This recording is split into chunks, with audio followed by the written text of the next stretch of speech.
আমরা সিদ্ধান্ত নিয়েছি আল্লাহ তাআলা ওসমান হাদিকে ইনশাআল্লাহ হায়াতে তাইয়্যিবা নসিব করবেন, এমনটাই আমরা প্রত্যাশা রাখি। সুতরাং ওসমান হাদি, আপনারা জানেন যে ঢাকা ৮ আসন থেকে নির্বাচন করছেন। আমরা ওসমান হাদির হয়ে আপনাদের কাছে বিনীত অনুরোধ করতে চাই। ওসমান হাদি বলেছেন, আমার যদি মৃত্যু হয়ে যায়, ইনসাফের এই লড়াই আমাদেরকে থামানো যাবে না।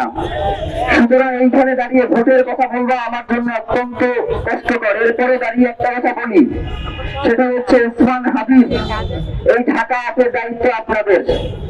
আল্লাহ যদি তাকে হায়াতে তাইয়্যিবা দান করে, ওসমান হাদিকে আপনাদের বাংলাদেশের কণ্ঠস্বর হিসেবে, বাংলাদেশের মুসলিম জনতার প্রতিনিধি হিসেবে আপনাদেরকে তাকে যেই জায়গায় নিয়ে যাওয়া দরকার আপনারা সেই জায়গায় নিয়ে যাবেন ইনশাআল্লাহ।